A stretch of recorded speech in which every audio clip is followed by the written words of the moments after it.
আহলুস সুন্নাহ জামাতের আরো কিছু নাম রয়েছে। একটা নাম হচ্ছে আও আলকাব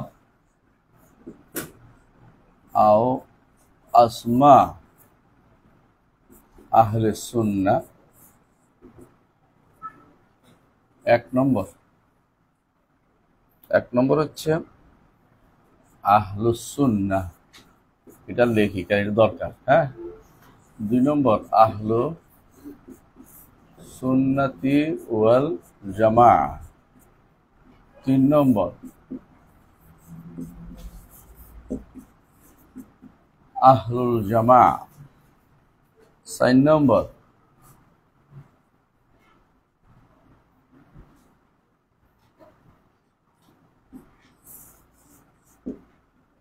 as-salaf আও as-salafi।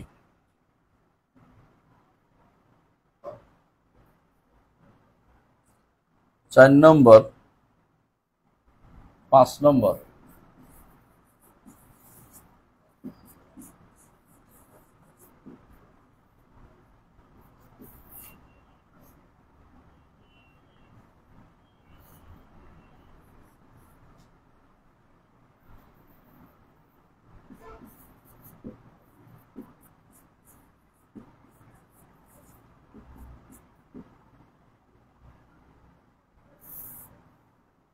কয়টা হলো?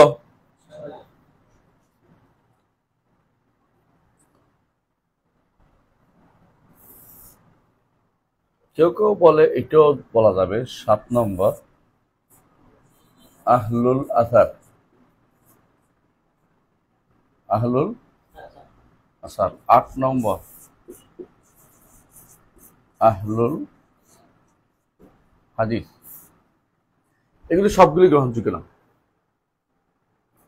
সবগুলি গ্রহণযোগ্য না। মানে যেটাই বলুক একটা জিনিস বোঝাবে, সেটা কি মানার অর্থ এটা কি সবাই সহি আকীদা ও মানহাজের লোক, বিশুদ্ধ আকীদা ও মানহাজের লোক। এদেরকে ধরো আমরা অন্য একটা নাম বললাম, এদেরকেই আমরা ওইদিন দেখাইছিলাম যে আহলুল আকীদা ওয়াল মানহাজ, সলাফদের কথা আকীদা শব্দ ব্যবহার করা। এটা নিয়ে এখন যারা ঝগড়া করতেছে আকীদা সহি, এটা কিন্তু কোনো দোষের কিছু না, বেহুদার কথা, বুঝছেন? এই জন্য যদি কোনো কেউ বলে এখন যে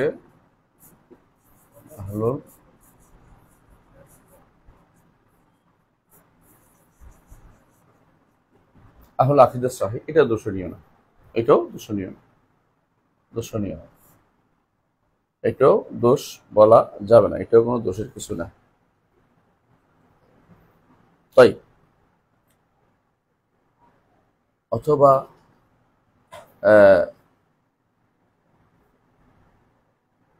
অথবা যদি কোনো 10 নম্বর এটাও বলি আমরা আহলু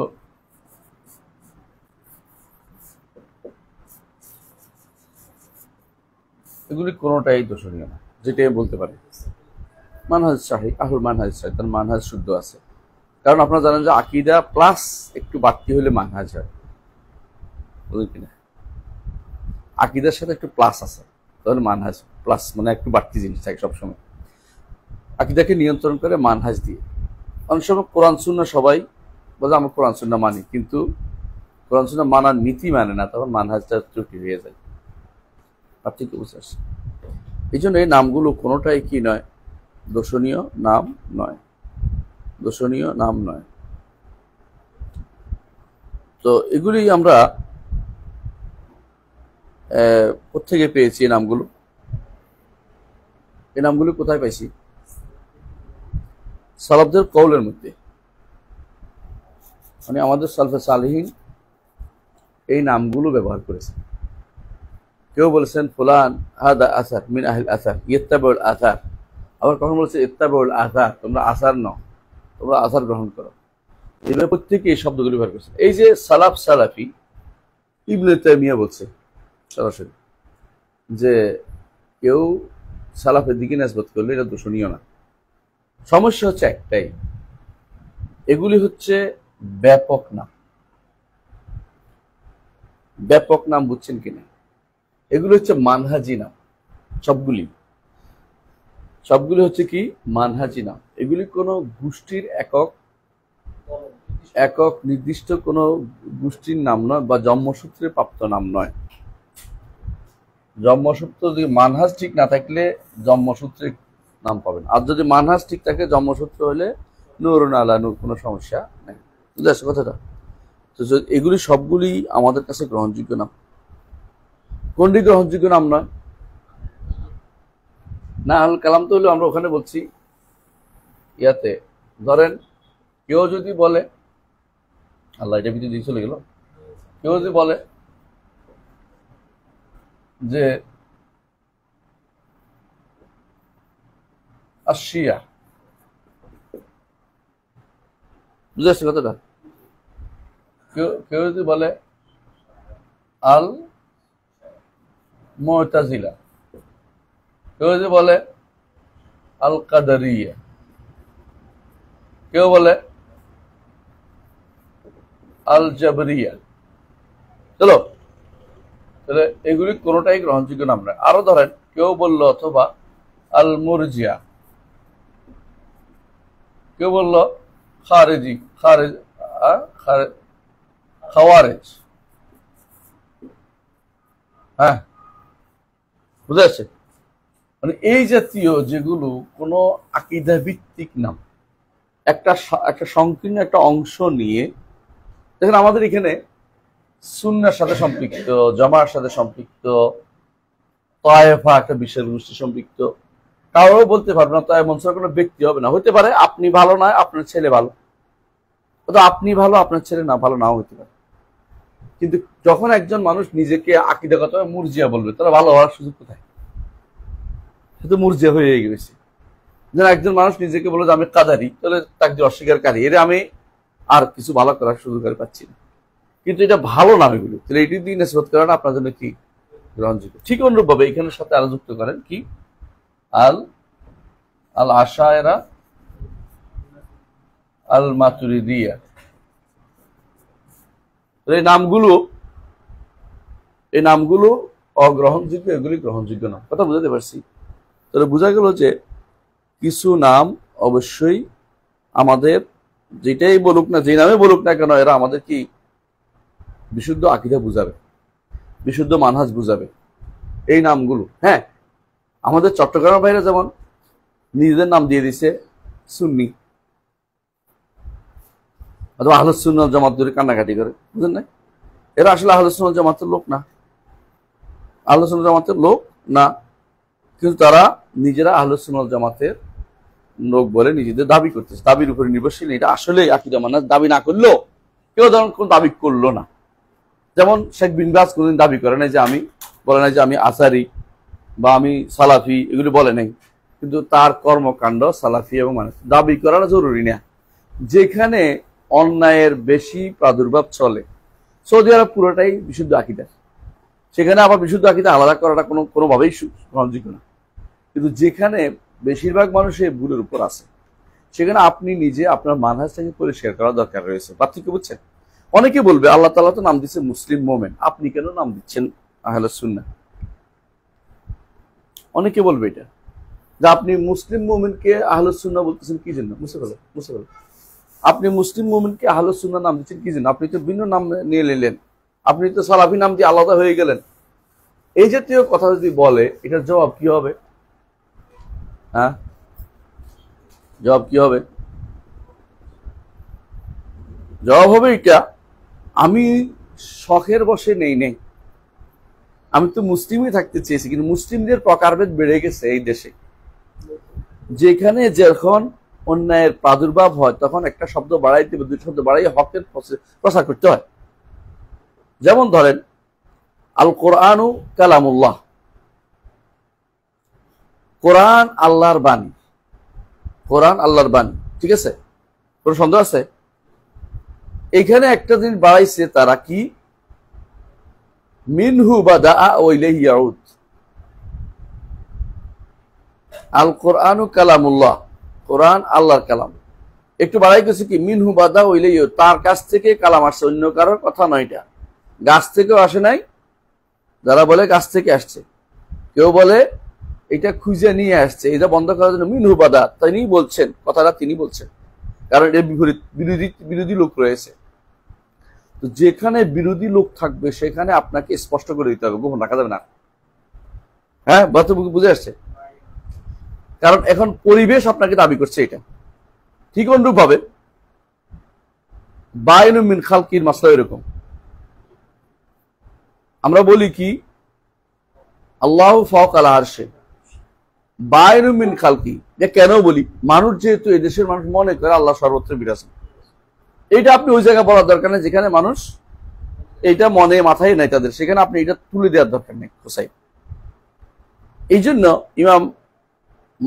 ইমাম মুসলিম বলছে আমরা এত আসনাদ খুঁজতাম না, যখন মানুষ মিথ্যা সনদ বানাইতে আর মিথ্যা হাদিস বানাইতে আরম্ভ করলো, এখন আমরা বলি যে কার থেকে তুমি নিছো বলো। তাহলে বোঝা গেল যেখানে সমস্যা হবে সেখানেই আমার কি লাগবে, সমাধানের সূত্র তুলে ধরতে হবে। এইখানে এই কথা বলা যাবে না কেন তিনি আগে আগে বলেন না এখন কেন বলেন। এখন বলতে বাধ্য হচ্ছি আপনার আচরণের কারণে, আপনার আচরণের কারণে। বুঝে আসছে কথাটা? যেই দেশে এই ভেজালটা নাই ওই দেশে ভেজালটা আমার তোলার দরকার নেই, যেখানে ভেজালটা আছে সেখানে আপনার ভেজালের সমাধানটাও দিতে হবে। এই জন্য নামগুলো বেশি হয়েছে বোঝানো, যে কোনো একটা নামের মধ্যে বোঝা যাবে লোকটা কোন দিকে সহি আকীদা মানহাজের কিনা, না ভুল মানহাজের লোকটা। বুঝে আসছে কথা? নাকি বেদাতি মানহাজের। এইটা হচ্ছে প্রয়োজনে দেয়া, যে কোনো একটা প্রয়োজনে আপনি নামটা দিয়েছেন, প্রয়োজন না থাকলে এই নামটা আমরা দিতাম না। ইমাম আহমদ ইবনে হাম্বলের সময় তিনি বলতেন, কেউ যদি বলতো আল কোরআনু কালামুল্লাহ কেউ থেমে থাকতো, তিনি কি বলতেন? বলতেন যথেষ্ট না। কেন যথেষ্ট না? আগে তো যথেষ্ট ছিল, ওখানে যথেষ্ট না কেন? কারণ এখন পরীক্ষা করা হচ্ছে, মানুষকে কালামুল্লাহ নিয়ে পরীক্ষা করা হচ্ছে।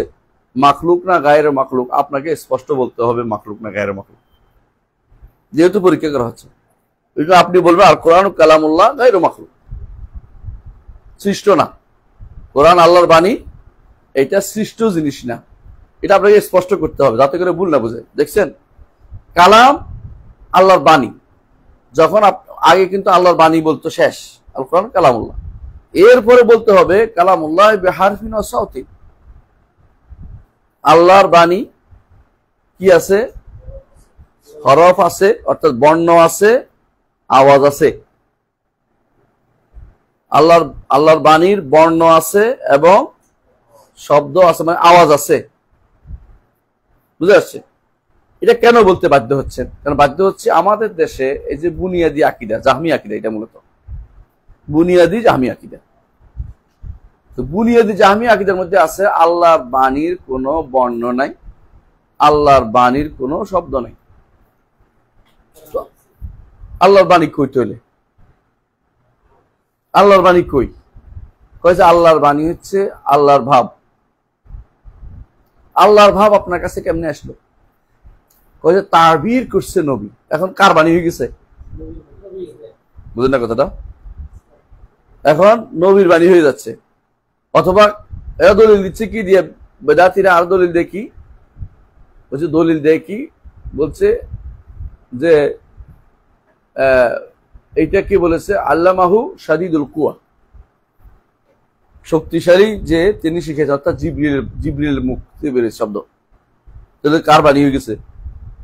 জিবরিলের বাণী হয়ে গেছে। অথচ যার কাছ থেকে কথা নেয়া হয় তার বাণী হয়, তিনি তো মুবাল্লিগ মাত্র, প্রচারকারী মাত্র। আপনি যদি কোনো আপনার বাবার বার্তাটা আনিয়ে পৌঁছাই দেন আমার কাছে, এটা কার বার্তা? বাবার বার্তা। বেশ বেড়েছে আপনার মুখ দিয়ে বার্তাটা আবার পুনরায় চালু হয়েছে, এটাই তো। শেখের ভাষণ যদি কেউ এখন প্রচার করে, এটা কি আপনার ওর ভাষা হয়ে যাবে? না, শেখের ভাষণে থাকবে, তার মুখ থেকে বের হয়েছে। এই জন্য আমরা বলি কেরাতুল কোরআন বেসাউত আব্দুস সামাদ আব্দুল বাসিত আব্দুস সামাদের স্বরে একটা শুনতেছি, কিন্তু কার কোরআন? আল্লাহর বাণী, আল্লাহর বাণী। এখন আমি যেটা শুনতেছি তার আওয়াজটা, কারির আওয়াজটা শুনতেছি, কিন্তু মূল কথাটা কার? আল্লাহ। এই জন্য কথা আওয়াজে বেশ কম হয়ে যায়, একজন একরকম সুন্দর করে পড়ে, কেউ অসুন্দর পড়ে, কিন্তু আল্লাহর বাণীতে সুন্দর। আর আল্লাহ যে শোনাইছেন, কারে কারে শোনাইছেন? 3 জন নবীকে শোনাইছেন। একজনকে আদম, প্রথমে আদমকে শোনাইছেন, ইয়া আদম উসকুন আনতা ওয়া যাওজুকাল জান্নাতা, সরাসরি শোনাইছেন। দ্বিতীয় কারে শোনাইছেন? মুসা। তৃতীয় কারে? মুহাম্মদ সাল্লাল্লাহু আলাইহি ওয়াসাল্লাম। তাকে কোথায় শোনাইছেন? মেরাজে। 3 জনকে আল্লাহ সরাসরি শোনাইছেন ওয়াহি, তাই না? আল্লাহ কোরআনে উল্লেখ করেছেন, ওয়ামা কানা লিবাশারিন আন ইউকাল্লিমাহুল্লাহু ইল্লা ওয়াহিয়ান, ওয়ামা কানা লিবাশারিন আন ইউকাল্লিমাহুল্লাহু ইল্লা ওয়াহিয়ান আও মিন ওয়ারাই হিজাব আও ইরসালা রাসূলান ফায়ুহিয়া বিইذনি মা ইয়াশা। 3টা পদ্ধতি। একটা হচ্ছে আল্লাহ শোনাবেন, সে শুনে নিবে পর্দার অন্তরাল থেকে, সরাসরি অর্থ পর্দার অন্তরাল থেকে, কারণ আল্লাহ তাআলা কে কেউ দেখা এবং তাকে সহ্য করার ক্ষমতা কারো নাই। এটা একটা পদ্ধতি। আরেকটা পদ্ধতি কি? আও মিওয়ারাই হিজাব, না এটাই একটা হচ্ছে ইল্লা ওয়াহিয়ান, একটা ওয়াহিটা হচ্ছে তার অন্তরে ডেরে দেয়া অথবা কোনো মাধ্যমে তাকে কাছে পৌঁছে দেয়া ওয়াহি। দ্বিতীয় হচ্ছে 3 নম্বর হচ্ছে আও ইরসালা রাসূলান, অথবা তিনি কাউকে পাঠাবেন, যেমন জিবরিলকে পাঠাইছেন। এর বাইরে অন্য কোনো পদ্ধতি ওহী আসে না। স্বপ্নটা কিভাবে আসে ওহী? কোনটা ধরবেন? আল্লাহ ঢেলে দেয়, ওহী করেন। স্বপ্নের ওহী 6 মাস ছিল রাসূলুল্লাহ সাল্লাল্লাহু আলাইহি ওয়াসাল্লাম, সেই জন্য নবুয়তকে বলা হয় 46 ভাগের 1 ভাগ। ঘুমাবেন না, আমি ইনশাআল্লাহ শেষ করবো, দেরি করবো না। তাহলে আমরা দেখতে পাচ্ছি এগুলি আলকাব আহলুস সুন্নাতি ওয়াল জামা, এগুলির মধ্যে কোনোটাই দূষণীয় না। এগুলি প্রয়োজনের তাগিদে আমরা ব্যবহার করি। যদি কোনোদিন প্রয়োজন না থাকে, সব মানুষ সহি আকীদায় চলে আসে, বেশিরভাগ মানুষ বাদ, হলে আমরা এগুলি ব্যবহার করি না। ওদের জন্য আমরা বেদাতি ব্যবহার করি, আমাদের জন্য বেদাত দরকার হবে না। কিন্তু আমরা এখন হচ্ছি নুনের মতো, লবণের মতো, আমাদেরকে বলতেই হচ্ছে যে আমরা কি। কথা বুঝতে পারছি? এটা পরিচিতির জন্য, অহংকারের জন্য নয়, নিজেদের মানহাজ স্পষ্ট করার জন্য। এখানে এটা না বললে আপনি শিয়া না খারেজি না কাদারি না জাবারি, আপনার কোনটা বুঝবো আমরা? আপনি মুসলমান তো এখন ভাগে ভাগ হয়ে গেছে, আর সব 73 ভাগ তো হয়ে রয়েছে, 73 ভাগ তো হয়ে রয়েছে। এর বাইরে 73 ভাগের বাইরেও আছে, এই বাংলাদেশেই আছে সবগুলি ভাগ প্রায়। স্বভাব তাহলে আমরা বুঝতে পারলাম যে আহলুস সুন্নাত ওয়াল জামাতের এই নামগুলো গ্রহণযোগ্য। এখন আসি খাসায়েস ওয়া সিফাতুল আম্মা লি আহলিস সুন্নাত ওয়াল জামাত। কলমা আছে নাকি? আল খাসায়েস ওয়া সিফাতুল আম্মা লি আহলিস সুন্নাহ। আহলুস সুন্নাত ওয়াল জামাতের কিছু খাসায়েস, বৈশিষ্ট্য আছে। 1 নম্বর বৈশিষ্ট্য হচ্ছে লাইসা লাহুম ইসমুন ইয়াজমাউহুম ইল্লা মা যুকিরা। যেগুলি বলা হয়েছে এগুলি ছাড়া আলাদা কোনো নাম তাদের জন্য দেওয়া যাবে না। কথা বুঝছি কিনা? আমরা এতক্ষণ যে নামগুলি যে বলছি, আচ্ছা, অর্থাৎ তারা কি নয়? লাইসু বেরাফিদি ওয়ালা বেকাদারি, ওয়ালা বেকাদারি, ঠিক আছে, ওয়ালা জাহমি। বুঝে আসছে? তো এরকম কোন আলাদা নাম হয় না। এরা সুন্নতের সাথে সম্পৃক্ত এবং সবসময় এর সাথে সম্পৃক্ত। আলাদা কোন রাফেদি হলে ভিন্ন নাম হয় কেন? আমরা একটু আগে বলেছি, কেন বলেন তো? রাফেদি হইলে অর্থ হলো আমি আকীদা ভিত্তিক একটা ফেরকা হয়েছি, আর সুন্নাহ হইলে অর্থ হচ্ছে আমি মানহাজগত একটা ফেরকা হচ্ছে। পার্থক্যটা বিশাল। রাফেদি অর্থ হলো আমি সাহাবা কেরামকে মানি না, বুঝলেন নি? আর কাদারি অর্থ হলো আমি তাকদীর মানি না। জাহমি অর্থ হলো আমি আল্লাহর কালাম মানি না, ব্যক্তি বিশেষকে অনুসরণ করছি, ব্যক্তি বিশেষকে। তো এরা হয় আকীদাগত ফেরকা, নয় ব্যক্তি বিশেষ অনুসারী হয়ে যায়, যেমন আশারি মাতুরিদি। আর আহলুস সুন্নাহ কোনো একক ব্যক্তির নাম নয়, এটা হলো ব্যাপক একটা মানহাজের নাম। যারাই সুন্নতের অনুসরণ করবে, আর সুন্নত এমন এক জিনিস মানতেই হবে আপনাকে। কিন্তু ধরেন কাদার অস্বীকার করা কি মানতে হইব? তাকদীর অস্বীকার করা মানা যাবে? অথবা সাহাবা একরামকে ছেড়ে দিয়ে কি মানা যাবে? অথবা ব্যক্তি জাহামির দিকে কি নিজের নাসবত করা যাবে? যাবে না। কিন্তু ওইগুলি যেগুলি নাম আছে সবগুলির দিকে নিজেকে সম্পৃক্ত করা যাবে। কেন যাবে? ওগুলি একটাও কোনো বিতর্কিত নাম নয়, কিন্তু এগুলি সবগুলি বিতর্কিত কাজ, বিতর্কিত নাম। এই জন্য এই নামগুলি দেওয়া যাবে না, এই নামগুলি আমাদের জন্য কোনো নাম হতে পারে না। আমাদের আহলুস সুন্নাহ এবং তার যে সমস্ত নাম আছে এর বাইরে অন্য কোনো নামে, এর বৈশিষ্ট্য হচ্ছে অন্য কোনো নাম তাদের জন্য দেওয়া যাবে না। দ্বিতীয় বৈশিষ্ট্য হচ্ছে 1 নম্বর এটা। 2 নম্বর হচ্ছে লা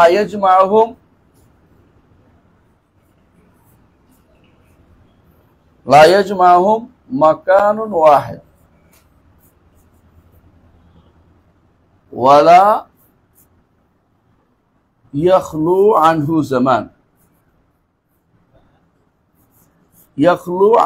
জামান। বুঝে দিচ্ছি, অর্থাৎ তারা এক জায়গায় থাকে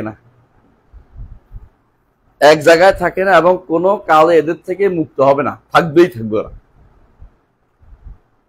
এক জায়গায় থাকে না, বিভিন্ন জায়গা থাকে। এটা হাদিসে কি বলা হয়েছে মনে আছে? বলছে এ সবসময় থাকবে, এটার অর্থ, তাই না? জাহিনা আল হক ইলাইয়াউমিল কিয়ামা, কিয়ামত পর্যন্ত থাকবে। আর প্রথমটা এটার কথা বলেন নাই, লা ইয়াজমাহুম মাকান ওয়াহিদ, বলছে কি আন-নুযাউ মিনাল কাবাইল ফাতুবাল গুরাবা বাদাল ইসলামু গারিবান সায়াউদু কামা বাদা। ইসলাম অপরিচিত হয়ে আসছে কেমনে? ওই গোত্রে একজন, ওই গোত্রে একজন, ওই গোত্রে একজন, একসাথে গোত্রগুলি একসাথে ঈমান আনে নাই, পরে ঈমান আনছে। যখন মানুষের ঢেউ দেখছে তখন সবাই আনছে। তো ইসলাম শুরু হয়েছে এরকম। রাসূল বলছেন ফাতুবাল গুরাবা, এরকম কেমন গোরাবা? বলছে আন-নুযাউ মিনাল কাবাইল, বিভিন্ন গোত্র থেকে, আবার বিভিন্ন দূর দূরান্ত থেকে। আপনার পরিবারে দেখবেন একজন, আপনার গ্রামে দেখবেন হয়তো আপনি একজন, আপনার এলাকাতে হয়তো দেখবেন কখনো কখনো একজন আপনি আছেন, এরকম হয়ে যাবে অবস্থা। এই জন্য এরা এক জায়গায় থাকবে এরকম না, আবার এরা এমন নয় যে কোনো জায়গায় থাকবে না এরকমও না, মানে এরকম না। কথা বুঝতে পারছি? এইটা অবশ্যই আপনাকে বুঝতে হবে, এটা অবশ্যই বুঝতে হবে যে এরা এক জায়গায় থাকবে কিনা, এটা মাথায় রাখতে হবে। আচ্ছা, গেল 2 নম্বর একটা বৈশিষ্ট্য আমরা বলছি। এই অংশ দলিল কি? যাহিরিনা আল হক, তুমি বলছো তো এটা, হ্যাঁ? রাসূলুল্লাহ সাল্লাল্লাহু আলাইহি ওয়াসাল্লাম কি বলেছেন? লা তাযালু তায়ফাতুন মিন উম্মতি যাহিরিনা আল হক লা ইয়াদুররু মান খাযালাহুম ওয়ালা মান খালাফাহুম হাত্তা ইয়াতি ওয়াদুল্লাহ হাত্তা ইয়াতি আমরুল্লাহ। এই দুইটা দলিল আমরা পাচ্ছি আলহামদুলিল্লাহ। তৃতীয় বৈশিষ্ট্য হচ্ছে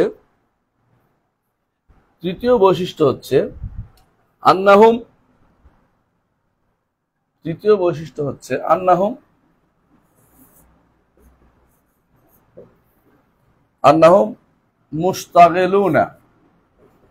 এটা আহলুস সুন্নাতের কথা বুঝছেন তো? বে আবওয়াবিল খায়রে,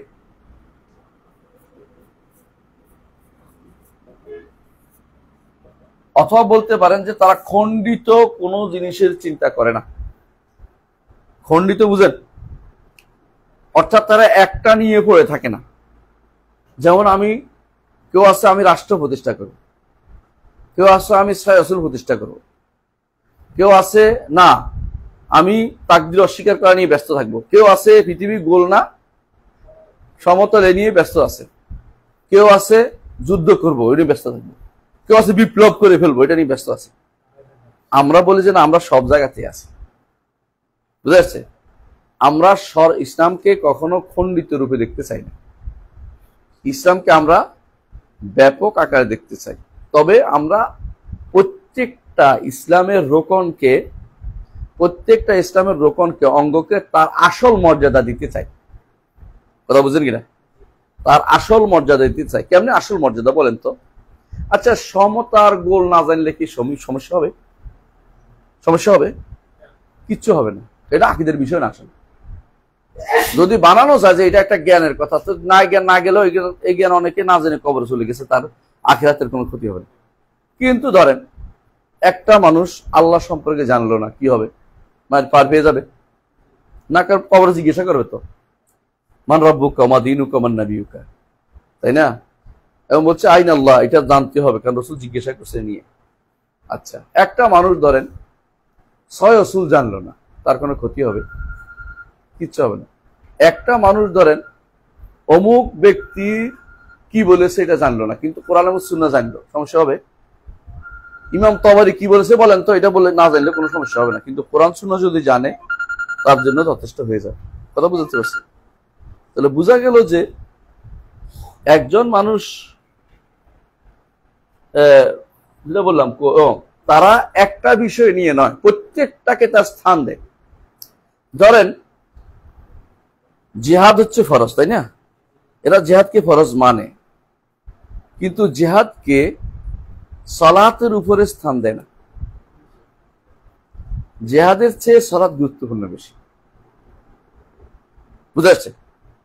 জিহাদ ত্যাগ করলে গুনাহ হবে, সালাত ত্যাগ করলে কাফের হবে। পার্থক্য বুঝছেন তো? পার্থক্য বুঝছেন তো? ঠিক অনুরূপ ভাবে জিহাদ করে নাই, তার মধ্যে একটা নেফাকি সুরত পাওয়া গেছে, বলছে সৌবাতুম না, সৌবাতুম নেফাক পাইলে কিন্তু মুনাফেক হয়ে যাচ্ছে তা না। ঠিক, কিন্তু একজন মানুষ যদি কোনো সে ইমান আরকানুল ইমান জানে নাই, আরকানুল ইসলাম জানে নাই, সে কি মুক্তি পাবে? সে কেউ কাজে লাগবে না। আপনাকে সর্বাগ্রে কিসের স্থান দিবে? এখন কেউ যদি বলে সকল ফরজের বড় ফরজ, হ্যাঁ, সকল ফরজের বড় ফরজ বলবে, তখন আপনি কি বলবেন? এটা ভুল বলছেন, এটা কোরআন হাদিসের কথা আসে নাই, এটা খারিজদের কথা, এটা হলো খারাপদের কথা, এটা ভুল কথা, ভুল করছে, এটা সালাফরা বলে না। এটা সালাফরা জিহাদ করতেন যখন আলামুল জিহাদ কায়েম হবে, আর কিছু জিহাদ প্রত্যেকটি মানুষই করে। জিহাদ দিদ্দা নফস যেটা, জিহাদ দিদ্দা শয়তান যেটা, জিহাদ দিদ্দা আরবাবে জুলুম যেটা, এই তিন প্রকার তো আমরা লেগেই আছি। এই তিন প্রকারের জন্য একটা বড় শর্ত, এটা কি জান? এলেম ছাড়া আপনি নিজের আত্মার বিরুদ্ধে জিহাদ করতে পারবেন না। কারণ ইল্লাল্লাযিনা আমানু ওয়া আমিলুস সালিহাত ওয়া তাওয়াসাউ বিল হক ওয়া তাওয়াসাউ বিস সাবর, এটা এলেমের কাজ। শয়তানের বিরুদ্ধে জিহাদ করতে হলে এলেম লাগবে। শয়তান দুইটা কাজ করে, একটা কি সন্দেহ করে, সন্দেহ সৃষ্টি করে, একটা কি প্রবৃত্তির তাড়না দেয়। এই দুইটাকে তাড়াইতে হলে আপনার এলেম লাগবে, নাহলে জীবনও পারবেন না যাইতে কোথাও। জালেমের বিরুদ্ধে কথা বলতে হলে কি লাগবে? এলেম লাগবে। কারণ আপনি স্তর আছে ওখানেও, যদি মুখে হাতে না পারলে মুখে, মুখে না পারলে অন্তরে, এগুলি এলমি বিষয়, এগুলি জানতে হবে আপনাকে। তাহলে আপনি দেখতে পাচ্ছেন যে কিছু জিহাদ কিন্তু সবাই করতে বাধ্য, বুঝতে পারছেন? কিন্তু এই জিহাদ গুলিও কখনো ইমানিয়া আরকানুল ইমান ইসলামের পর্যায়ে যায় না, কোনোটাই। আরকানুল ইমান ইসলাম এগুলিকে আপনাকে সর্বাগ্রে স্থান দিতে হবে। এটাই রাসূলুল্লাহ সাল্লাল্লাহু আলাইহি ওয়াসাল্লাম সর্বাগ্রে স্থান দিয়েছে। আহলুস সুন্নাত ওয়াল জামাতের একটা বৈশিষ্ট্য হচ্ছে তারা সমস্ত আবওয়াব, সমস্ত অধ্যায়ে তাদের কি আছে? পদার্পণ করা। তবে তারা যেই অধ্যায়ের যেই মূল্য যথাযথ সেটাকে মূল্যায়ন করে, একটাকে নিয়ে বাড়াবাড়ি করে দৌড়ায় না যে আমাকে ইস্তেমা করতে হবে, হ্যাঁ, ইস্তেমা ছাড়া আর কিচ্ছু নেই আমাকে, হ্যাঁ, ওই 10 তারিখে আমি আগে করবো, ওরা আগে করবো, ঝগড়া লাগিয়ে যায় না। হ্যাঁ, বুঝলেও ঠিক। আবার এটা ছাড়া আরেক কিছু মানুষ আছে বলে যে আমাকে ওই ইয়ার দিন, আশুরার দিন তাজিয়া বের করতে হবে। এটা হলো বাৎসরিক একটা অনুষ্ঠান, এটা আমাকে গুরুত্বের সাথে নিতে হবে। অথচ তার জন্য গুরুত্বের সাথে নেওয়ার দরকার ছিল আরকানুল ইমান ইসলামকে যথাযথ নিজে প্রতিষ্ঠা করা, সমাজে, পরিবারে, বাসে আগে চিন্তা ভাবনা করা, এবং এটার অংশ হিসাবে যেটা এখন দরকার এই সময় এটা করা। কিন্তু তখনও সালাত আগে, বুঝলেন কথাটা? এটা ব্যতিক্রম করে যদি কোনো আমরা এটা ব্যতিক্রম করে ঘুমাইতে পারবেন না কেউ, ঘুমাইলে দাঁড়িয়ে দাঁড়িয়ে একটু বসেন। এটা ব্যতিক্রম করে যদি আমি অন্য কিছুকে এইটার উপরে স্থান দিই, তখন বুঝতে হবে আপনি আহলুস সুন্নাত ওয়াল জামাত মানহাজ থেকে বেরিয়ে গেছেন। আহলুস সুন্নাত জামাত এই মানহাজে চলে না। তারা বলে সমস্ত অধ্যায় করব, তবে যেটার মর্যাদা সেই মর্যাদা তাকে দিব, প্রত্যেককে তার মর্যাদার বাইরে অতিরিক্ত জিনিসটা দিব না, সব জায়গায় আমাদের চলতে হবে। আপনাকে পরীক্ষা করে অনেকেই, বন্ধু হিসাবে নিবে এক জায়গায় মিলে, যদিও আকীদায় মিল নাই, আমলে মিল নাই, কোনো কিছুতে মিল নেই, এক জায়গায় মিল আছে, কি বিপ্লবে মিল আছে, অথবা বের হওয়ার মিল আছে, খুরুজ ফি সাবিলিল্লাহ যেটাকে নাম দিছে, এটা নাম খুরুজ বের হওয়া, এদিকে মিল আছে। এখন আপনি যেই হন না কেন, আমার, হ্যাঁ, তবলিগি ভাই, কথা বললাম আর কি, নাম ধরে ফেললাম, আবার আমার বিপ্লবী ভাই, বিপ্লবী বন্ধুরা, বুঝাইতে বলতেছি, তো আপনার বন্ধুত্ব এখন কি কেন্দ্রিক হয়েছে? একটা বিষয় কেন্দ্রিক। আহলুস সুন্নাহ জামাত এই জিনিসটা চায় না। তারা চায় আপনি আকীদা ও মানহাজ কেন্দ্রিক আপনার বন্ধুত্বটা হবে, আর বাকিগুলোকেও আপনি গুরুত্ব দিবেন, যেটা যে মর্যাদা সেটাকে সেটা দিবেন। এটাকে এত গুরুত্ব দিচ্ছেন আপনি যেটা আপনার উপরেও ফরজ না। ঠিক আল্লাহর বিধান কায়েম করা কি ফরজ না? এটা কি ইমানের অংশ না? আবার এটারও কি আছে, জায়গা আছে, আপনাকেও করতে হবে। এটা আপনি ঘরের মধ্যে এটা করতে হইব না? ঘরের মধ্যে আপনি সন্তানের মধ্যে ইনসাফ করা লাগবে না? ভাইয়ের অধিকার দিতে হবে না? বোনের অধিকার দিতে হবে না? স্ত্রীর অধিকার দিতে হবে না? এগুলি তো আল্লাহর বিধান, হুদুদ না এগুলি। আপনি ওইগুলোর ব্যাপারে যতটুকু গুরুত্ব না দিচ্ছেন, আপনি রাষ্ট্রের মধ্যে প্রতিষ্ঠাকে গুরুত্ব দিচ্ছেন বেশি এটাচ্ছে। অথচ এটা আপনার জন্য প্রথম স্তর হচ্ছে নিজের পরিবার, যেটা আপনি পারবেন, যেটা আপনার হাতে, এটা আপনার জরুরি বেশি। এর পরেরটা সব সামগ্রিক দায়িত্ব হচ্ছে ওইটা, যদি আপনি পারেন, না পারলে আল্লাহ আপনাকে এটা ধরবে না। ওইটা আমি পারি নাই, আমার দাবি ছিল, কিন্তু আমি হাত দিয়ে পারি না, কিন্তু পরিবারে আপনার হাত দিয়ে আপনি সোজা করতে পারবেন। কুল্লুকুম রাইন কুল্লু মাসউলুন আন রাইয়াতি। যাক, আপনি বুঝতে পারছেন। তাহলে আমরা পাইলাম কি? 4 নম্বর এটা। আচ্ছা, 3 নম্বর গেল। 4 নম্বর প্রশ্ন হচ্ছে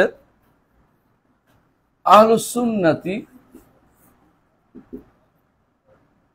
নামাতুন ওয়াহিদ ফি বাবিল ইতিকাদ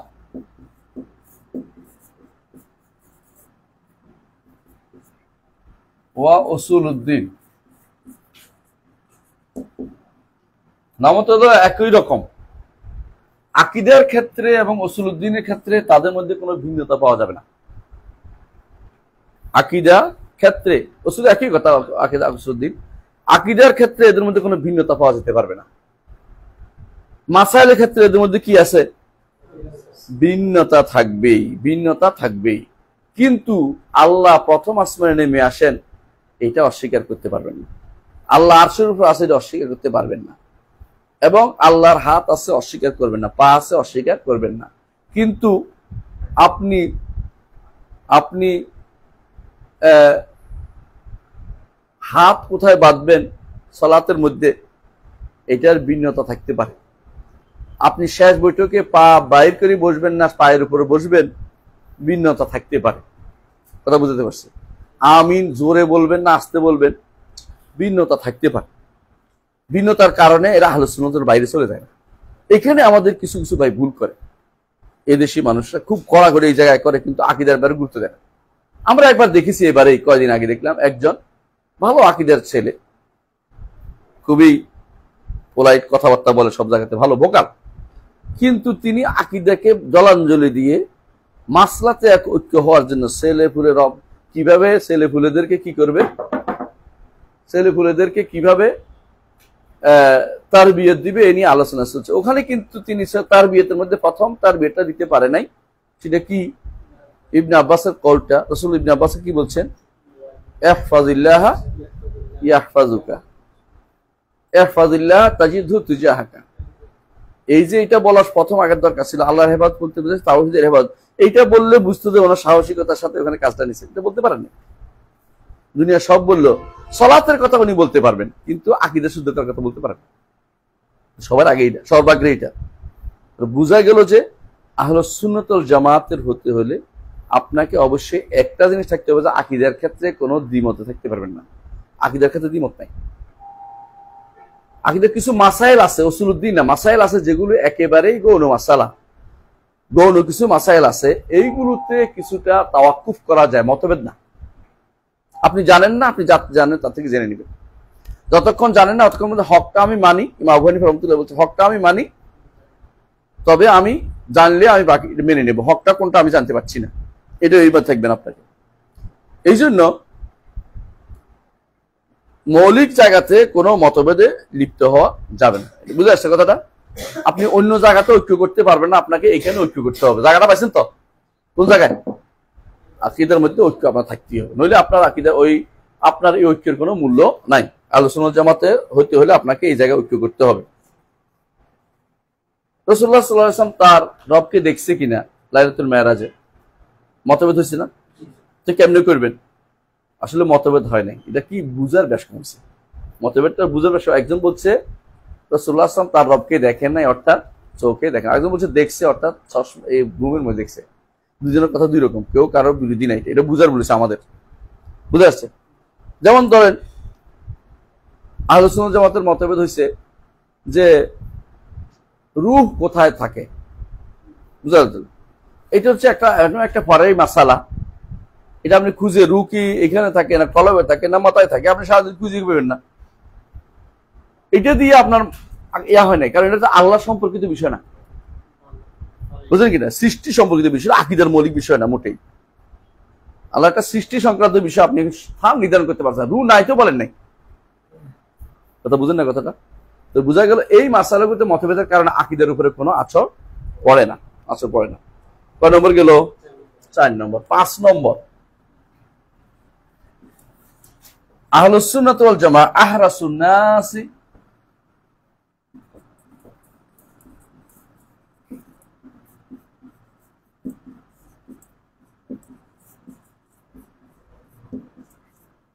আলা আল ইজতিমা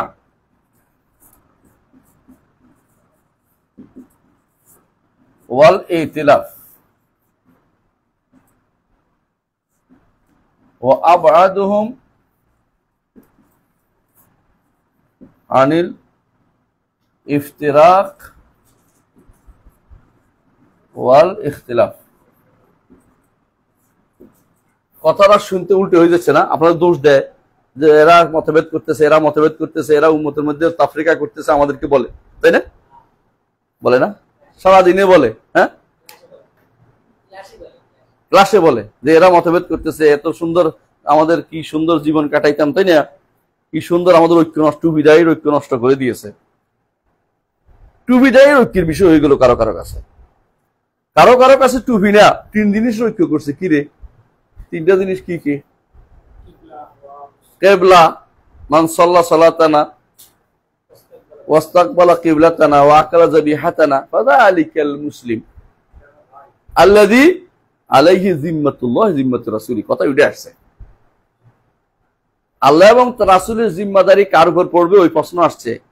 ওখানে প্রশ্ন আসে নাই যে কে এই কারণে মুসলিম থেকে যাবে। এই কারণ করলেই যে মুসলিম থাকতো তো কাদিয়ানীরাও মুসলিম হয়ে যায়, বাহাইরাও মুসলিম হয়ে যায়। কথার কথা বলতেছি, বোহরারাও মুসলিম হয়ে যায়, কারণ তো হারামের দিকে হারামের দিকে নামাজ পড়ে। অতটা উম্মতের সবাই বলছে যে বোহরারা মুসলমান না, কথা বুঝছেন? কিন্তু আমরা যে আহরাসুন নাস আল ইজতিমা, আমরা চাচ্ছি সবাইকে ওয়াতাসিমু বিহাবলিল্লাহি জামিআন, ঐক্যের জায়গাটা হবে আল্লাহর হাবল। হাবলুল্লাহটা কি জিনিস? যে কোনো তাফসীর দেখেন, আল কোরআন ওয়াস সুন্নাহ। আমরা আহরাস হেরসের কারণে আহ্বান জানাই, দোয়া মানুষকে বলি যে ভাই ওসব ছাড়েন, ফিরে আসেন কোথায়? কোরআন এবং সুন্নাহর দিকে। তো কোরআন সুন্নাহর ব্যাপারে কি মতভেদ থাকা কিছু আছে? যা করা যায়? করা যায় না। আপনি আমি মতভেদ করতে পারি, ধরেন একটা জায়গায় যে অমুক নেতাকে মানি না, সমস্যা নেই, কোরআন সুন্নাহ তো মানবেন। কথা বুঝছেন কিনা? আব্দুল্লাহ জাহাঙ্গীর রহমতুল্লাহ আলাইকে জিজ্ঞাসা করা হয়েছিল, অনেকে বলে আপনার বই না পড়তে, তো তিনি বলছেন আমার বই পড়েন না, কোরআন সুন্নাহ তো পড়তে পারবেন, কোরআন সুন্নাহ তো পড়তে নিষেধ নাই। খেয়াল করছেন? আপনি আমার বই নিয়ে ভাবতে কেউ করেন না। আপনি যদি বলেন যে আমি ইবনে তাইমিয়াকে মানতেছি না, আপনার টেনশন নাই আমার, আপনি কোরআন সুন্নাহ মানেন কিনা? ইবনে তাইমিয়ার আগেও বহুত মানুষ চলে গেছে, জান্নাতে যাবে ইনশাআল্লাহ, আশা করি আমরা। ইবনে তাইমিয়া দিয়ে আপনার পরীক্ষা করতেছি না, তবে আমরা জানি যে ইবনে তাইমিয়া রহমতুল্লাহ আলাইহি এমন এক ব্যক্তিত্ব যিনি এই মানহাজে চলেছেন। এই জন্য তারপরে ঘৃণার কারণ বুঝবেন করতে হবে আপনাকে, কেন তাকে ঘৃণা করতেছেন। এই জন্য তো ঘৃণা করে যে ইবনে তাইমিয়া পৃথিবীরে গোল বলছে, এই জন্য ইবনে তাইমিয়ার আপনি ঘৃণা করতেছেন। তাহলে তা বোঝা গেল যে আপনি আপনার ইবনে তাইমিয়ার কারণে নয়, আপনার একটা ছোট্ট উদ্দেশ্য আছে, উদ্দেশ্যটাকে আপনি সবার আগে ফলো করতে চান। এখন এইটার সাথে মিললে আসি, নইলে আমি নাই। এটাকে বলা হয় লা তাকুনু ইম্মা হইও না, মানে যদি এটাতে আমার একমত হয় আমি আসি, নইলে আমি নাই। যদি ছয় রসুলে একমত হয় আসি, ছয় রসুল না হলে আমি নাই। যদি জুবাইর সাহেবের সাথে একমত হয় আমি আসি, নইলে আমি নাই। যদি অথবা সাদ সাহেবের সাথে আসে, নইলে আমি নাই। যদি আমার নেতাজির সাথে একসাথে তাহলে আমি আসি, নইলে আমি নাই। হ্যাঁ, এই জাতীয় জিনিস ইসলামে নাই, এটাই কথা। ইসলাম বলে যে কোরআন সুন্নাহটাকে আপনাকে মেয়ার হক, তাই না? হকের মাপকাঠি হলো কোরআন সুন্নাহ। ব্যক্তি কোনোদিন হকের মাপকাঠি হইতে পারে না। হকের মাপকাঠি কোরআন সুন্নাহ যারা সুন্দর অনুসরণ করেছে, জামা আহলুল জামা, কারা সাহাবায়ে কেরাম, এরা একেবারে কোরআন সুন্নাহর জীবন্ত নমুনা। তো এরা আল্লাহ এই জন্য বলছেন ফাইন আমানু বিমিসলি মা আমানতুম বিহি আমানু কামা আমানান নাস। তাহলে এই আয়াতগুলো দিয়ে আমাদের কাছে স্পষ্ট হয়েছে যে এরা হলো মেয়ার, আর কারকে মেয়ার বলে নাই। তাহলে আপনি যখন ভিন্ন পথে চলে যাবেন, ভিন্ন মতে চলে যাবেন, অন্যদের ক্ষেত্রে আপনি মেয়ার বানাবেন, ওই মেয়ার কিন্তু কি না, ওই মাপকাঠি কিন্তু সঠিক না, ওই মাপকাঠি কিন্তু সঠিক না।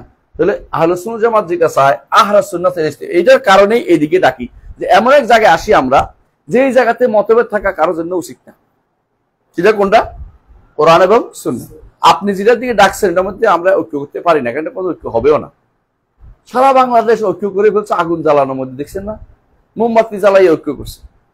কেউ তো এই যে কিছুদিন আগে হাসিনার সময় নাম ধরে বললাম, পতাকা নিয়ে ঐক্য করে ফেলছে। কেউ দেশ নিয়ে ঐক্য করে, কেউ ভাষা নিয়ে ঐক্য করতেছে, তাই না? দেশাত্মবোধক, ভাষাত্মবোধক, কেউ বলে জাতীয়তাবাদ, এগুলো তো কুফুরি মতবাদ। জাতীয়তাবাদ তো শয়তানের, আর কিছুই না। রাসূলুল্লাহ সাল্লাল্লাহু আলাইহি ওয়াসাল্লাম কি বলেছেন? এইটা না, তিনি বলছেন কি, খেয়াল করেন, তিনি বলছেন ইয়া আল আনসার ইয়া আল মুহাজির, বিপরীতে কি বলছেন? মা বালু দাওয়াল জাহিলিয়া, জাহিলি দাবি। এক সাহাবী আনসারী এক মুহাজিরকে চড় দিছে, অথবা মুহাজির আনসারীকে চড় দিছে। রাসূল কি বলছেন? এক চিৎকার করলে সাহাবী বলে যে ইয়া আল আনসার, একজন ইয়া আল মুহাজির, আসো মুহাজির আনসার। এবার আমার মুহাজির আছে, আমার আনসার আছে, অর্থাৎ আমার বাঙালি আছি, আমি চাকমা আছি, কথার কথা। ইসলাম রাজ্য নাই, বাঙালি পাকিস্তানি হিন্দি ভাগ ভাগ না ইসলাম, বুঝে আসছে? এই ভাগটা পরিচিতি হইতে পারে, ভাষা যে এটা এই ভাষার লোক, এইটা এই ভাষার লোক, এটা দূষণীয় না, কিন্তু এটার কারণে ঐক্য করবেন এই ভাষার উপরে, এই মানহাজের উপরে, এই বিষয়টার উপরে, এটা হচ্ছে হারাম। এবং এটা শুধু হারাম নয়, এটা জাহিলি, এটা জাহিলি কাজ, এটা জাহিলি কাজ। আমি বুঝাতে পারছি? তো ঐক্যের জায়গাটা ইসলাম খুঁজে দিয়েছে। আমরা আহলে সুন্নাহ জামাত কি দিয়েছে? কোরআন এবং সুন্নাহ আলা ফাহমে সালাফিল উম্মাহ। তিন শব্দ মুখস্থ রাখবে সারা জীবন, কোরআন এবং সুন্নাহ আলা ফাহমে সালাফিল উম্মাহ। কোরআন এবং সুন্নাহ আলা ফাহমে সালাফিল উম্মাহ। কারণ কোরআন সুন্নাহর ব্যাখ্যা তো কাদিয়ানীয় করে, সুতরাং কিন্তু বললে তো হবে না। হ্যাঁ, তারা সুন্নাহ মানে না, সুন্নাহ মানলে কিন্তু লাগতো না এই কথাটা। সুন্নাহ মানে না, সুন্নাহ হচ্ছে টু দ্য পয়েন্ট। মানুষের যত বিভেদ তৈরি হয় সুন্নাহ না মানার কারণে। এই জন্য দেখবেন যতগুলি ফেরকা বেরোয়েছে ওদের সবাই প্রথম কাজ হচ্ছে সুন্নাহ মানে না। কাদারিরা সুন্নাহ মানে, খারেজিরা, শিয়ারা, রাফিজিরা, মুরজিয়ারা, কেউ সুন্নাহ মানে না। সবাই একমাত্র কথা হলো কোরআন, কোরআন, কোরআন, কোরআন। এটাকে আপনি ভালো করে দেখবেন, প্রত্যেকটি ফেরকা, এই বাংলাদেশে যারা বিভিন্ন ফেরকা তৈরি করছে ওদের দেখবেন যে সুন্নাহ পড়ে না। অনেকে দেখবেন যে দার্সে কোরআন দিয়ে ভরাই ফেলছে, কিন্তু দার্সে হাদিসের ক্ষেত্রে বললে ওনাদের মন খারাপ হয়। দার্সে হাদিস আবার কি জিনিস? হাদিসের দার্স কেমনে দেয়? মানে হাদিসের দার্স বুঝেই না। আচ্ছা, হাদিসের দার্স আপনার জন্য বেশি জরুরি। আপনি একটা হাদিসের দার্স দিছি আমি গতকাল বিকালে, একটা হাদিসের দার্স দিছি, দেখছেন আপনারা হয়তো অনলাইনে। সে হাদিসটা কি? কাতাবাল্লাহু মাকাদির আল খালায়েক কাবলা আন ইয়াখলুকা সামাওয়াতি ওয়াল আরদ ব50,000 সানা, 50,000 সানা। হ্যাঁ, ওয়া কানা আরশু আলাল মা। এর দুটো ব্যাখ্যা করছি আমি, তাও 2 ঘন্টার মতো, কাছাকাছি 1.5 ঘন্টার মতো। আপনি হাদিসের দর্শ কেন দিবেন? এই জন্য যে হাদিসের সাথে আপনি অনেকগুলো জিনিস আনতে পারবেন। আমাদের এই আলহামদুলিল্লাহ, আল্লাহ তৌফিক দেখ, দোয়া করেন আমার জন্য। এই যে হাদিস বিশ্বকোষ বা আল জামুল কামেল 2য় খণ্ড, দেখবেন যে আপনি প্রত্যেকটা আয়াতের সাথে, প্রত্যেকটা হাদিসের সাথে ব্যাখ্যা আছে। তাফসিরের যেমন কোরআনে যেমন তাফসির লাগে, হাদিসেরও তেমনি ব্যাখ্যা লাগে। দুর্ভাগ্যবশত হাদিসের ব্যাখ্যা যারা করেছেন শারহিনে হাদিস, এদের 90 থেকে 95% বিশুদ্ধ আকীদার ছিল না। হাদিস লেখকরা ছিল বিশুদ্ধ আকীদা, হাদিসের ব্যাখ্যাকারীরা বিশুদ্ধ আকীদার লোক কমই ছিল দুর্ভাগ্যবশত। এই ফিল্ডটা যারা কাজ করেছে ওরা প্রচুর পরিমাণে অপব্যাখ্যা করেছে। এই জিনিসটা একটা পূরণ দেখেছি আমি একটা গ্রন্থে, একটা লোকের কাছে। তিনি হচ্ছেন আদম আব্দুল্লাহ ইথিওপি। শেখ আদম আব্দুল্লাহ ইথিওপি গত বছর মারা গেছেন। মসজিদে হারামের উস্তাদ, মসজিদে হারাম, মক্কার মসজিদে হারামের উস্তাদ, এবং তিনি ওখানে একটা মাহাদ ছিল এর উস্তাদ। তার বইয়ের নাম হচ্ছে আল বাহরুল মুহিত আস-সাজ্জাজ। আবার এটা আরো কতগুলো বই আছে, সবগুলি প্রত্যেকটা বইতে তিনি ওই সবার কথাই আনছে যে এটার ব্যাখ্যা কি, তারপরে যেটা কোরআন সুন্নাহ ভিত্তিক এটাকে দিয়ে ফিনিশিং দিছে। এটা দরকার, এটা দরকার, বুঝেছে? এই জন্য একজন মানুষ যদি আপনারা এটা নামাইও পড়েন, নেটে আছে ফ্রি, একটা হাদিসের ব্যাখ্যা আপনি ওখান থেকে পড়বেন যে আল বাহরুল মুহিত আস-সাজ্জাজ, এটা এতেও আছে, শামেলায়ও আছে। একজন মানুষ এই ব্যাখ্যাটা আমি ওখানে পড়বো, তাহলে আপনার অন্তরটা শান্ত হয়ে যাবে। আপনি বলবেন যে একটা প্রশান্তি একটা পাইলাম আমি। কারণ অন্য ব্যাখ্যা আপনি যতই নিবেন ততই দেখবেন আপনাকে দলিল দিবে, না ওই বলছে, আপনাকে বলবে যে ইবনে হাজার বলছে, আপনি বেশি বুঝেন নাকি? আমি বলতাম আমি বেশি বুঝি না, ওই আরেকজন বেশি বুঝে লিখে গেছে, ওইটা একটু শুনেন। আরেকজন বেশি বুঝে লিখে গেছে, ওইটা একটু শুনেন। আমি লিখলে তো খারাপ লাগবে, ওইটা দেখেন, ওইটা লেখা আছে। হ্যাঁ, 45 খন্ডের মতো। হ্যাঁ, অসুবিধা কি? আরো বেশি হলে আর ভালো ছিল। আমরা তো কুন্না তামান্না ইয়াজিদে মিয়াত মিয়াত মিয়াত মুজাল্লাদ। তাইব, সবাব আদম আব্দুল্লাহ ইথিওপি। ইথিওপি মানে ইথিওপিয়া, ইথিওপিয়া। এই এক আলেম, ইথিওপিয়ান বলে লাভ নাই। আলেম কাকে বলে? আলেম কাকে বলে বুঝছেন তো? আচ্ছা, কত গেল? 5। 6 নম্বর, আহলুস সুন্নাত আলামুন নাস বিসুন্নতি রাসূলিল্লাহ ওয়া আতবাউহুম। 6 নম্বর এখানে লিখি না, আহলুস সুন্নতি ওয়াল জামাআহ আলামুন নাস, এদের গুণ হলো এটা, আলামুন নাস বিসুন্নতি রাসূলিল্লাহ সাল্লাল্লাহু আলাইহি ওয়াসাল্লাম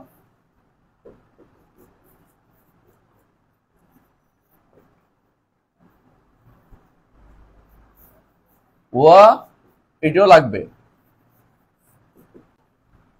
আহলুস সুন্নাহ ওয়াল জামাত রাসূলুল্লাহ সাল্লাল্লাহু আলাইহি ওয়াসাল্লাম সুন্নতকে বেশি জানে, বেশি অনুসরণ করে, এই জন্য তারা সুন্নাহ মুখস্থ করে। আর বেদাতীরা সুন্নাহ মুখস্থ করে না। কথা বুঝেন কিনা? আপনি এখন আল্লাহর রহমতে যদি আপনি সৌদি আরব যান, আপনি এমন মুহাদ্দিস পাবেন যারা সনদ দিয়ে হাদিস বর্ণনা করে রাসূলুল্লাহ পর্যন্ত এখন, এবং এমন লোক পাবেন যারা 6 কিতাবের হাফেজ, এমন লোক পাবেন যারা 13 কিতাবের হাফেজ। আলহামদুলিল্লাহ। মানে এমন কি মান রাওয়া এটাও মুখস্থ। আমরা তো হাদিস বলছি কিন্তু কে বর্ণনা করে বলতে পারি না, অর্থাৎ কোন সাহাবী থেকে আসছে, এটা কি আর কেউ বর্ণনা করছে কিনা, এটা আর কোন শাখা আছে কিনা, ওইটাও মুখস্থ হবে অন্ধ হিসেবে। কারণ তারা আহলুস সুন্নাত ওয়াল জামাআহ, এরা সুন্নতের বেশি অনুসরণ করে এবং তারা সুন্নতকে বেশি জানে, বেশি অনুসরণ করে, দুটেই আমল করে তারা। আমরা আমল করি বেদাতি আমল, আর ওরা আমল করে সুন্নাহর উপর আমল। পার্থক্য বুঝছেন তো? পার্থক্য বুঝছেন? আমল কম করি, বেশ করে ওরা সুন্নতের উপর আমল করে, আর এরা বেশির উপরে আমল করে, কিন্তু বেদাতটাকে বেশি প্রাধান্য দেয়। জিকির করেন যদি সারাদিন ইল্লাল্লাহ ইল্লাল্লাহ ইল্লাল্লাহ, অনেক আমল করলেন, কিন্তু এটা সুন্নতের উপর আমল হইল না। কিসের উপর আমল হইল? বেদাতের উপর আমল হইল, বেদাতের উপর আমল হইল। স্বভাব এই জন্য উমদাতুল আহকাম মুখস্থ করেন, ঠিক বলছেন। 7 নম্বর,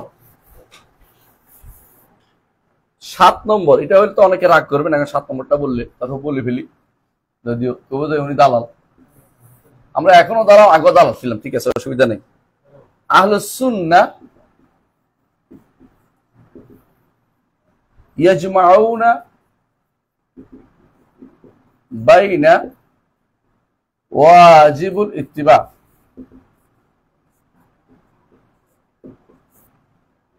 আলাল ওয়াজিবুল ইত্তিবা ওয়া ওয়াজিবুল ইস্তিমা।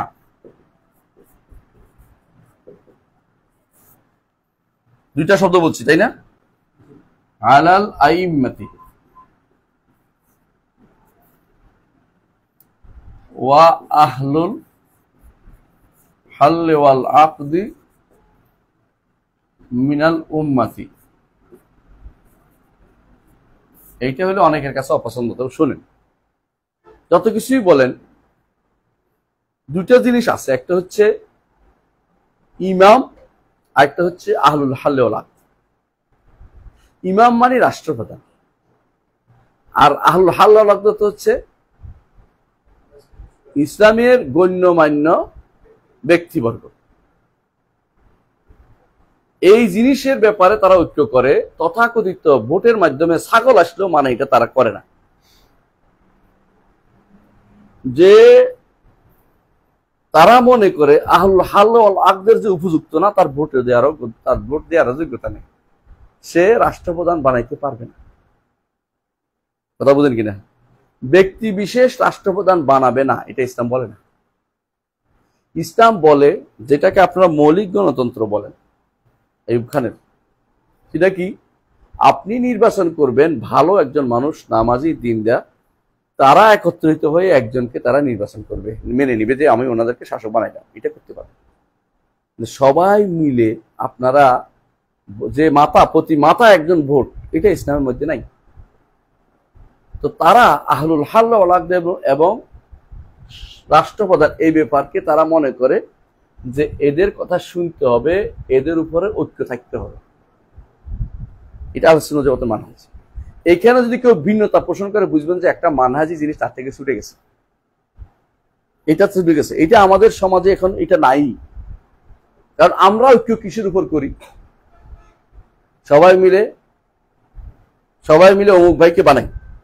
অমুক ভাই কি নামাজ পড়ে কিনা, আখিরাতে বিশ্বাসী কিনা, অমুক ভাই আখিরাতে বিশ্বাস করে কিনা, হালাল হারাম মেনে চলে কিনা, ওই চিন্তা আমাদের জীবনেও আসে না। আসে না, এমন অবস্থা দাঁড়িয়েছে। এবং আমরা সবাইয়ের জন্য ভোট দিচ্ছি, নারীর ভোটটাও নেই। নারীকে আবার রাষ্ট্রপ্রধানও বানাই, নারীকে আবার স্পিকারও বানাই, নারীকে আবার ভাইস চেয়ারম্যানও বানাই, এলাকা ভিত্তিক। আমি বুঝাতে পারছি?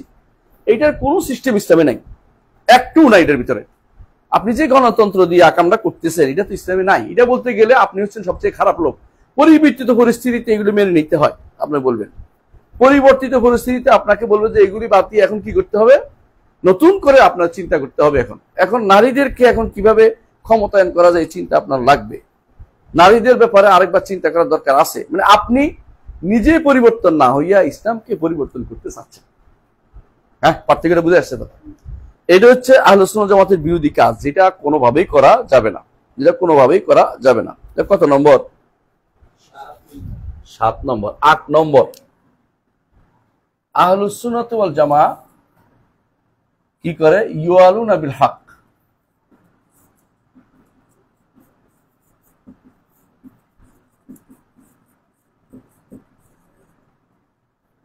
ইউআলুনা বিল হক্কি ওয়া ইউআদুনা বিল হক্কি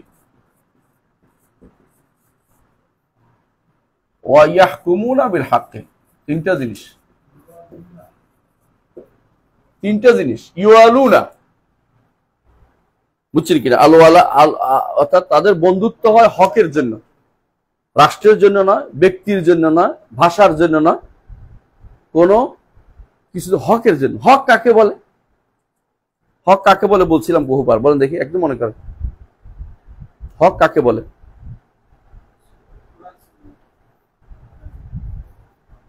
হক হচ্ছে যা যদি সংবাদ হয় তাহলে সত্য হবে, যদি বিধান হয় তাহলে ইনসাফপূর্ণ হবে। এগুলি কোথায় পাওয়া যাবে? কোরআন এবং সুন্নাহ। ঘুরে ফিরে কথা বুঝছেন কিনা? এইভাবে বলতে হবে। হকের উপরে তারা কি হয়? বন্ধুত্ব করে। হকের জন্য তারা শত্রুতা করে, অন্য কিছুর জন্য নয়। আমার দোস্ত হিসাবে নয়, আমার বন্ধু হিসাবে নয়। কি জন্য বন্ধু? এই বন্ধু যদি সালাত আদায়কারী হয়, এই যেমন বন্ধু যদি ইমানের রক্ষা করে, তাহলে তার জন্য আমার বন্ধু হবো, নাহলে শত্রু হবো। এবং তারা হক অনুসারে বিচার করে। তিন জিনিস তাদের বৈশিষ্ট্য, এই তিন বৈশিষ্ট্যকে সব সময় মাথায় রাখতে হবে। ইবনে তাইমিয়া বলতেছেন এই জন্য কেউ যদি বলে আনতা শাকিলি ও করকন্দি, ইবনে তাইমিয়া বলছে শাকিলিও না আমি করকন্দিও না, বুঝছেন? কেউ যদি বলে আপনি কি তবলিগি না আপনি ইখওয়ানি, বলে আমি কিটাও না এটাও না, আমি মুসলিম, তবে আমি আহলুস সুন্নাত ওয়াল জামাতের অনুসারী মুসলিম। মানে আলাদা কোনো গোষ্ঠীর ভিতরে নিজের নামটা যুক্ত করে দেয় না, বুঝছেন? হকের সাথে বন্ধুত্ব, হকের বিরুদ্ধে গেলে শত্রুতা। আর 3 নম্বর হচ্ছে হক দিয়ে বিচার করে, হক দিয়ে বিচার করে, বিচার ফয়সালা হক ছাড়া তারা করতে পারে না। 9 নম্বর আল আমরু বিল মারুফ ওয়ান নাহি আনিল মুনকার। 9 নম্বর আহলুস সুন্নাহ ওয়াল জামাআহ ইয়ামুরুনা বিল মারুফ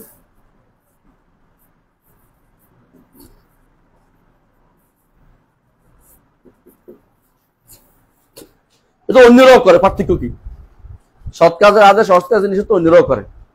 মুতাজিলারা তাদের একটা কি বানায় নিছে এটারে, আমাদের নিকট কালেমা হচ্ছে 6টা, তাই না? আর 6টা ইমানের রোকন, ওদের ইমানের রোকন বানাই ফেলছে। এটা দেখি ইমানের রোকন না, এটা একটা ওয়াজিবাত। ইমান রোকন তো না হলে মরে যাবে, মানে ইমান চলে যাবে। এটা বাদ দিলে ইমান চলে যাবে না, গুনাহ হবে। পার্থক্য আছে। কিন্তু আহলুস সুন্নাহ জামাতের মধ্যে এটার মধ্যে পার্থক্য হচ্ছে আহলুস সুন্নাহ জামাত আমরুল মারুফ নাহি আনিল মুনকারের স্তর বিন্যাস করে। একটা হলো হাত দিয়ে না পারলে মুখ দিয়ে, না পারলে অন্তর দিয়ে, বুঝছেন তো? পার্থক্য বুঝে আসছে তো? কিন্তু বেদাতীরা হয় বাড়াবাড়ি না ছাড়াছে। হয় বাড়াবাড়ি কি, না পারলেও ভেঙে ফেলতে হবে।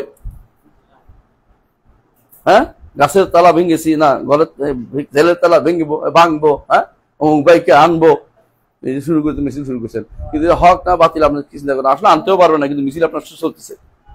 অথবা ধরেন কি বললেন, কোন হ্যাঁ ভাই বাম হাতে খাচ্ছে, কি মদ খাচ্ছে, বাম হাতে খাচ্ছে, তো হুজুর ডান হাতে খান। সুন্নত কষ্ট করতেছেন আপনি। মানে এটা হলো ছায়ের অবস্থা আর কি, বুঝলেন না? ওইসে এরকম এক বেটা মোড়ে রাস্তার মধ্যে পড়ে আছে, আরেকজন এসে বলতেছে আল্লাহ চোখ সারাইছে, চোখে কোনো আঘাত পড়েনি, আল্লাহ চোখটা চাই দিছে।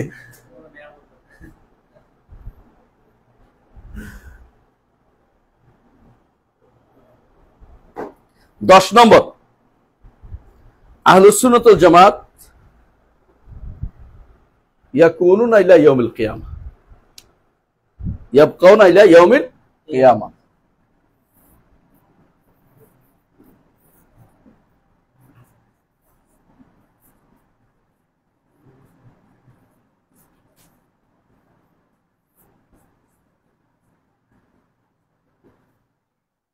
ওয়ালা ইয়াতরুকুনা শাইআম মিন দীনিহিম, একটু আগে বললাম দ্বীনের কোনো কিছু তারা ছাড়তে রাজি নেই। মাহমা তাকুনু যুরুফ, যত খারাপ অবস্থায় হোক পরিবর্তন হয়ে এখন নারীদের নেতৃত্ব দিতে হবে, এটা ইসলাম, এটা আহলুস মত। আপনি কি বুঝে আসছে? এর মধ্যে এটা কোনোভাবে পরিবর্তনশীল না, যে যেগুলি শরীয়তের অপরিবর্তনশীল তাকে বলে না। 11 নম্বর আকরামুন নাস আখলাকান,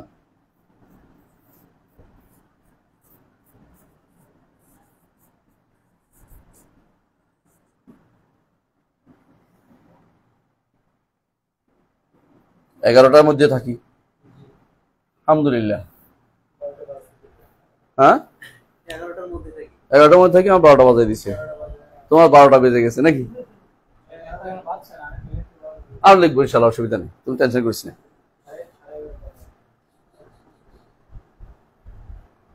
আহলুস সুন্নাহ জামাতের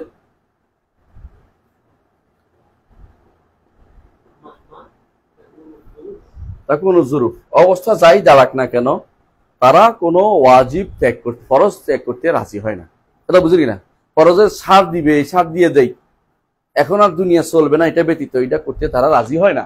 কথা বুঝছেন কিনা? আপনি মানুষদের শিক্ষা দিবেন যে শরীয়তে এটা নাই, আপনি কিভাবে এটা করেন। আপনি যদি বলেন যে এখন কিছুদিনের জন্য ছাড় দেই, এই ছাড়টা আপনার জন্য কাল হবে, এই ছাড়টা আর কোনোদিনই ফিরে পাবেন না। ধরেন আমাদের ইউনিভার্সিটিতে, আমি বুঝাই বলছি, আপনাদের ইউনিভার্সিটি, আপনারা যখন মেয়েদের ভর্তি করাইছেন, কোনো কোনো ডিপার্টমেন্টে আপনি হয়তো আলাদা রাখছেন, কিন্তু কোনো ডিপার্টমেন্টে একসাথে বসে, কারণ আপনি কি পারছেন ধরে রাখতে এটাকে আলাদা? ভাবছি কি, বুঝছেন কিনা? তাহলে আপনি দেখছেন কত বড় ভেজালে আছেন আপনি। এই ভেজাল আপনি কেন তৈরি করেছেন? কারণ আপনি একটু ছাড় দিয়েছিলেন কোনো কোনো বিভাগে। তখন আসে বলছে যে আচ্ছা আপনারা শুধু মাদ্রাসা ছাত্র ভর্তি করেন, আপনি একটু দুই একটা ছাড় দেন। দুই একটা ছাড় দিয়েছে, পুরোটাই এখন মাদ্রাসা ছাত্র ভিন্ন হয়ে গেছে। কথা বুঝছেন কিনা? তো আপনি এখন নিজের বিপদ নিজে ডেকে আনছেন, কারণ আপনি তো বুঝেন না মাদ্রাসা তো ইসলাম ছাত্র মূল কারণটা কি। হয়তো বলতে পারেন এটা তো একটা, আপনি যে একটা দল বানাইছেন, দল বানাই না কিন্তু পড়তে পারেন না যে আরবি, এই বিষয়ের জন্য আরবি শর্ত। আপনি তো আরবি পারেন না, যদি বাবা স্কুল তো আরবি পারতো, তারা ভর্তি করতে আমার কোনো সমস্যা নেই। আলিবাদ আসা পারে, মিছিল করে করে বিসির কাছে গেছিল আগের বারে, আগে বিসি ছিল তো বিসি এমন শয়তানি করছে ওরা, বিসি এর পর বিসি শয়তানি করে কইছে এরা যদি ফেল করে তো টিচাররা দায়ী। ওরা বলছে আমরা পারি, আর মাঝখানে টিচাররা করছে মহাপাপড়। এখন যদি ফেল করা দোষ কার? শিক্ষকদের। পাশ করলে পারি পারি পারি, পাশ করলে ক্ষতি হয় ডিপার্টমেন্টের এবং ছাত্রদের, এলমের, আল্লাহর সাথে বেইমানি করা হয়, আল্লাহ দিনের সাথে বেইমানি করা হয়। এমন অবস্থা দাঁড়িয়েছে উভয় উভয় কয় যে যদি হক বলি তাহলে হক বলি তো মায় মায়ের খায়, আর যদি না হক বলি তো বাবা হারাম খায়। কিরকম? এক বেটি পাশের বাড়ির মুরগি ধরে জবাই করে খাইতে বসছে। এখন ছেলে দেখছে, বুঝছো তো, এখন যদি বলে যে মুরগি খাচ্ছে আরেকজনের বাড়ি, তো বাবা ধরে মাকে পিটনি লাগাবে, বুঝো নাই? আর যদি বলে যে কিছু না বলে, তখন বাবারে হাতও পাতেও কি তুলে দিবে, হারাম তুলে দিবে। এখন হয়েছে এরকম, যদি আমি হক বলি তাহলে মায়ের মার খায়, আর যদি না হক বলি বাবা হারাম খায়। মানে অবস্থা হচ্ছে আমাদের এই অবস্থা আর কি, বুঝছি? আমরা না এদিকে না ওদিকে কোনোটা যেতে পারিনি, এই অবস্থা আমাদের হয়েছে, বুঝছো? হ্যাঁ শাবাব, আলাকুল্লে হাল আমাদেরকে, আমরা যতটুকু বুঝছি এটুকুর মধ্যে আমরা আজকে আর লম্বা করব না। হ্যাঁ বুঝি নাই?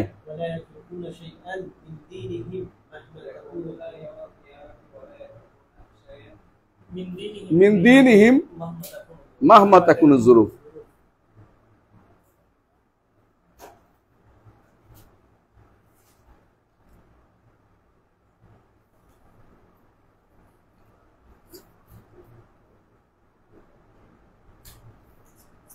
শাবাব, আমরা আলহামদুলিল্লাহ মৌলিকভাবে মৌলিক জিনিসগুলো জেনে গেছি। আজকে এটার মধ্যে আর লম্বা করবো না, শেষ আলোচনা এখানে শেষ। তো আগামী ক্লাস থেকে আমরা বইটা আবার পড়বো। বইটা তো পড়েই নেই, বইটা পড়বো। এখান থেকে ইনশাল্লাহ যত আলোচনা আসে আমরা যে বইটা, ইনশাল্লাহ তখন আশা করি একটা কমপ্লিট রেকর্ড আমরা করতে পারবো এই বিষয়ে। এবার ইনশাল্লাহ কমপ্লিট কাজটা করতে পারবো ইনশাল্লাহ, আমরা যেন সবাই পড়তে পারি। বইটা হচ্ছে কি? ইমাম আবু হানিফা আল ফিকহুল আকবার। আজকে আমরা এখানে থাকি, ইনশাল্লাহ আগামী ক্লাসে বাকি অংশ পড়বো। সুবহানাকাল্লাহুম্মা ওয়া বিহামদিকা আশহাদু আল্লা ইলাহা ইল্লা আনতা আস্তাগফিরুকা ওয়া আতুবু ইলাইক। আসসালামু আলাইকুম ওয়া রাহমাতুল্লাহি ওয়া বারাকাতুহু।